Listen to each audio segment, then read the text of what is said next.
ନମସ୍କାର। ଆସନ୍ତୁ ଆଜି ଏକ ଏପରି ସମୟକୁ ଯାତ୍ରା କରିବା ଯେତେବେଳେ ତ୍ରେତାଯୁଗର ଶେଷ ପର୍ଯ୍ୟାୟ ଚାଲିଥିଲା ଆଉ ସାରା ସଂସାର ଅନ୍ଧକାରର ଛାୟାରେ ବୁଡ଼ିବାକୁ ଯାଉଥିଲା। ଏ ହେଉଛି ଏକ ଏପରି ମହାବୀରଙ୍କ ଗାଥା ଯାହାଙ୍କର ଆବିର୍ଭାବ କୌଣସି ସାଧାରଣ ଘଟଣା ନଥିଲା, ବରଂ ସ୍ୱୟଂ ତ୍ରିଦେବଙ୍କ ଏକ ମହାନ ଯୋଜନାର ଅଂଶବିଶେଷ ଥିଲା। ସେ ସମୟଟା କେମିତି ଥିଲା ଟିକେ କଳ୍ପନା କରନ୍ତୁ ତ। ରାକ୍ଷସ ରାଜା ରାବଣର ଆତଙ୍କରେ ସ୍ୱର୍ଗ, ମର୍ତ୍ତ୍ୟ, ପାତାଳ ତିନି ଲୋକ ଥରହର ହେଉଥିଲା। ବ୍ରହ୍ମାଣ୍ଡର ସନ୍ତୁଳନ ପୂରାପୂରି ବିଗିଡ଼ି ଯାଇଥିଲା। ଅଧର୍ମର ଏହି ପ୍ରଳୟକୁ ରୋକିବା ପାଇଁ ଗୋଟେ ଦିବ୍ୟ ଶକ୍ତିର ହସ୍ତକ୍ଷେପ ନିହାତି ଜରୁରୀ ହୋଇପଡ଼ିଥିଲା। ରାବଣ କେବଳ ଜଣେ ସାଧାରଣ ରାକ୍ଷସ ନଥିଲା, ସେ ଥିଲା ଜଣେ ମହାଜ୍ଞାନୀ, ଚାରି ବେଦର ପଣ୍ଡିତ ଆଉ ଭଗବାନ ଶିବଙ୍କର ପରମ ଭକ୍ତ। କିନ୍ତୁ କ'ଣ ହେବ, ଅସୀମ ଶକ୍ତି ସାଙ୍ଗକୁ ତା ଭିତରେ ଅହଙ୍କାରର ବିଷ ଏମିତି ଭରି ଯାଇଥିଲା ଯେ ସେ ନିଜକୁ ହିଁ ଭଗବାନ ଭାବିବାକୁ ଲାଗିଲା। ତ ଅତ୍ୟାଚାରର କୌଣସି ସୀମା ନଥିଲା। ସେ ଦେବତାମାନଙ୍କୁ ପରାସ୍ତ କଲା, ଋଷିମାନଙ୍କୁ ଯଜ୍ଞ ଭାଙ୍ଗିଲା, ଏପରିକି ପ୍ରକୃତିର ନିୟମକୁ ବି ନିଜ ଅଧୀନକୁ ଆଣିବାକୁ ଚେଷ୍ଟା କଲା। ଚାରିଆଡ଼େ କେବଳ ଭୟ ଆଉ ଅଧର୍ମର ରାଜୁତି। ଏସବୁ ଦେଖି ଦେବତାମାନେ ଏକାଠି ହେଲେ ଏକ ସମାଧାନର ବାଟ ଖୋଜିବା ପାଇଁ। ଆଉ ଏଇଠି ହିଁ କାହାଣୀରେ ଏକ ବଡ଼ ମୋଡ଼ ଆସେ। ବ୍ରହ୍ମାଙ୍କଠାରୁ ଅମରତ୍ୱର ବରଦାନ ପାଇଥିବା ରାବଣ ଗୋଟେ ବଡ଼ ଭୁଲ କରିଦେଇଥିଲା। ନିଜ ଅହଙ୍କାରରେ ସେ ମଣିଷ ଆଉ ବାନରମାନଙ୍କୁ ଏତେ ତୁଚ୍ଛ ଭାବିଲା ଯେ ସେମାନଙ୍କଠାରୁ ସୁରକ୍ଷା ମାଗିବା କଥା ଭୁଲିଗଲା। ଆଉ ତାର ଏହି ଛୋଟ ଭୁଲ ହିଁ ତା ବିନାଶର କାରଣ ହେବାକୁ ଯାଉଥିଲା। ତ ଯେତେବେଳେ ଅଧର୍ମ ଚରମ ସୀମାରେ ପହଞ୍ଚିଗଲା, ଦେବତାମାନେ ବୁଝିଗଲେ ଯେ ଏବେ କିଛି କରିବାକୁ ପଡ଼ିବ। ନିଷ୍ପତ୍ତି ନିଆଗଲା ଯେ ଭଗବାନ ବିଷ୍ଣୁ ସ୍ୱୟଂ ରାମ ରୂପରେ ଅବତାର ନେବେ ଆଉ ତାଙ୍କୁ ସାହାଯ୍ୟ କରିବା ପାଇଁ ଏକ ଅଦ୍ୱିତୀୟ ଅତୁଳନୀୟ ଶକ୍ତିର ସୃଷ୍ଟି କରାଯିବ। ଏହା କୌଣସି ସାଧାରଣ ଯୋଜନା ନଥିଲା, ବୁଝିଲେ। ଏହା ଥିଲା ଏକ ବ୍ରହ୍ମାଣ୍ଡୀୟ ମହାଯୋଜନା। ସମସ୍ତ ଦେବତାଙ୍କ ପ୍ରାର୍ଥନାରେ ଭଗବାନ ବିଷ୍ଣୁ ରାମ ହୋଇ ଜନ୍ମ ନେବାକୁ ରାଜି ହେଲେ। ଆଉ ମହାଦେବ ସେ ନିଜର ଏକାଦଶ ରୁଦ୍ର ଅଂଶକୁ ପ୍ରଭୁ ରାମଙ୍କ ସହାୟତା ପାଇଁ ପଠାଇବାକୁ ସ୍ଥିର କଲେ। ଏମିତି ଭାବେ ତ୍ରିଦେବଙ୍କ ଇଚ୍ଛାରେ ହିଁ ହନୁମାନଙ୍କ ଜନ୍ମର ପୃଷ୍ଠଭୂମି ପ୍ରସ୍ତୁତ ହେଲା। ତେବେ ଏହି ମହାନ କାର୍ଯ୍ୟ ପାଇଁ ମାତା କିଏ ହେବେ? ଏଥିପାଇଁ ବଛାଗଲା ଅଞ୍ଜନାଙ୍କୁ। ସେ କୌଣସି ସାଧାରଣ ବାନରୀ ନଥିଲେ। ପୂର୍ବଜନ୍ମରେ ସେ ଥିଲେ ଇନ୍ଦ୍ରଲୋକର ଅପ୍ସରା ପୁଞ୍ଜିକ ସ୍ଥଳା। ପୁତ୍ର ପ୍ରାପ୍ତି ପାଇଁ ସେ 12 ବର୍ଷ ଧରି କଠୋର ତପସ୍ୟା କରିଥିଲେ। ତାଙ୍କର ଏହି ନିଷ୍ଠାପର ଭକ୍ତିରେ ପ୍ରସନ୍ନ ହୋଇ ସ୍ୱୟଂ ମହାଦେବ ତାଙ୍କୁ ନିଜ ଅଂଶରୁ ପୁତ୍ର ପାଇବାର ବରଦାନ ଦେଇଥିଲେ। ହନୁମାନଙ୍କ ଜନ୍ମ ସମୟରେ ଆକାଶରୁ ଦେବତାମାନେ ଫୁଲ ବର୍ଷା କରିଥିଲେ। ଜନ୍ମରୁ ହିଁ ତାଙ୍କ ଭିତରେ ଦିବ୍ୟ ଶକ୍ତିର ଝଲକ ଦେଖିବାକୁ ମିଳିଥିଲା।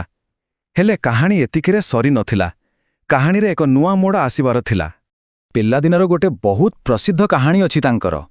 ଦିନେ ସକାଳୁ ଉଠିବା ପରେ ବାଳକ ହନୁମାନଙ୍କୁ ଭାରି ଭୋକ ଲାଗିଲା। ସେତେବେଳେ ସେ ଦେଖିଲେ ଆକାଶରେ ଏକ ବଡ଼ ଲାଲ ରଙ୍ଗର ଫଳ। ବସ୍ ତାକୁ ପାଚିଲା ଫଳ ଭାବି ତାକୁ ଖାଇବା ପାଇଁ ସେ ସିଧା ଆକାଶକୁ ଲମ୍ଫ ଦେଲେ। ଆଉ ସେ ଫଳ ଆଉ କିଛି ନୁହେଁ, ସ୍ୱୟଂ ସୂର୍ଯ୍ୟଦେବ ଥିଲେ। ଏବେ ଭାବନ୍ତୁ, ନିଜ ପୁଅକୁ ଏମିତି ଆହତ ଦେଖି ପିତା ପବନ ଦେବତାଙ୍କର କ'ଣ ଅବସ୍ଥା ହୋଇଥିବ।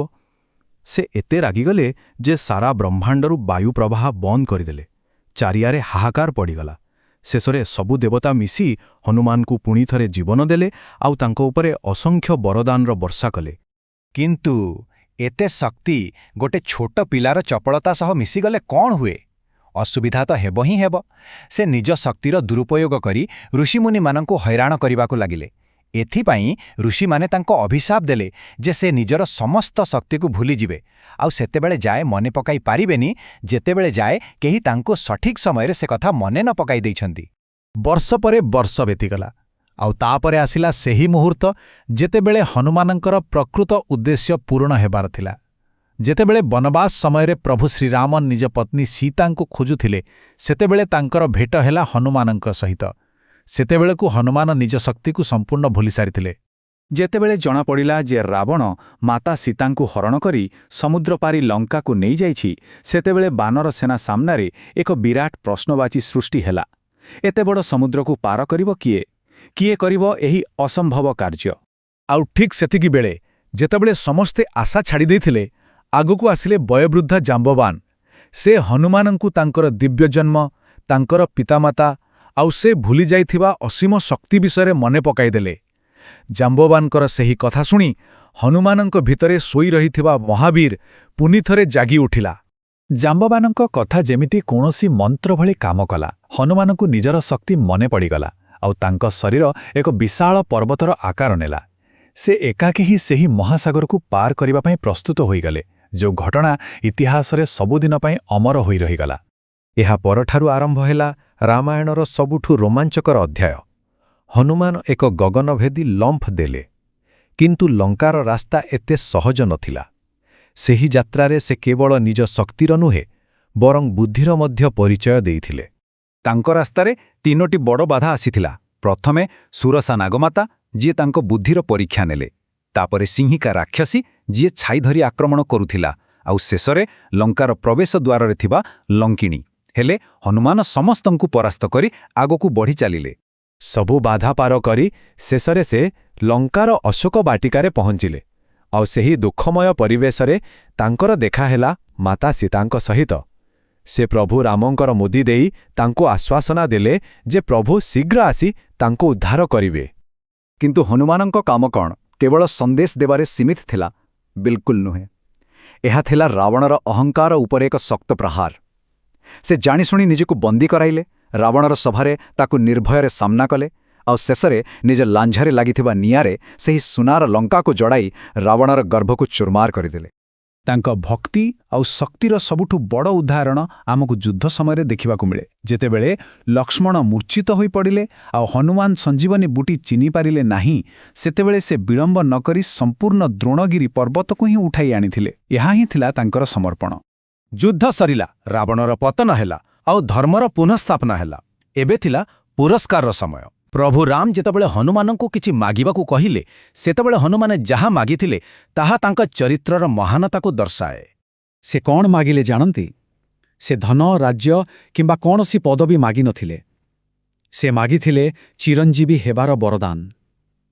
ଏହା କେବଳ ଶକ୍ତିର ବରଦାନ ନଥିଲା, ବରଂ ଏହା ଥିଲା ଅନନ୍ତ ସେବାର ଏକ ଶପଥ। ସେ ଚାହୁଁଥିଲେ ପୃଥିବୀରେ ସେପର୍ଯ୍ୟନ୍ତ ରହିବାକୁ ଯେପର୍ଯ୍ୟନ୍ତ ରାମଙ୍କ ନାମ ଉଚ୍ଚାରଣ କରାଯାଉଥିବ। ଏହି କଥା ପଦକ ହିଁ ହନୁମାନଙ୍କର ସମ୍ପୂର୍ଣ୍ଣ ଚରିତ୍ରକୁ ବର୍ଣ୍ଣନା କରେ। ତାଙ୍କ ପାଇଁ ନିଃସ୍ୱାର୍ଥପର ଭକ୍ତି ଆଉ ସେବା ହିଁ ଥିଲା ସବୁଠୁ ବଡ଼ ପୁରସ୍କାର। ଏହାଠାରୁ ବଡ଼ ଆଉ କିଛି ନଥିଲା। ତ କାହାଣୀ କୁହେ ଯେ ହନୁମାନ ଆଜି ବି ଅମର, ଆଉ ଯେଉଁଠି ବି ରାମ ନାମ ଉଚ୍ଚାରଣ ହୁଏ ସେ ସେଠାରେ ଉପସ୍ଥିତ ଥାଆନ୍ତି। ତେବେ ଏହି କଥା ଆମକୁ ଏକ ଗଭୀର ପ୍ରଶ୍ନ ପାଖରେ ଆଣି ଛିଡ଼ା କରାଏ। ତାଙ୍କର ସେହି ନିଃସ୍ୱାର୍ଥପର ସେବା, ଅତୁଳନୀୟ ଶକ୍ତି ଆଉ ଅଖଣ୍ଡ ଭକ୍ତିର ଗାଥା ଆଜିର ଆଧୁନିକ ଦୁନିଆ ପାଇଁ କ'ଣ ବାର୍ତ୍ତା ଦିଏ?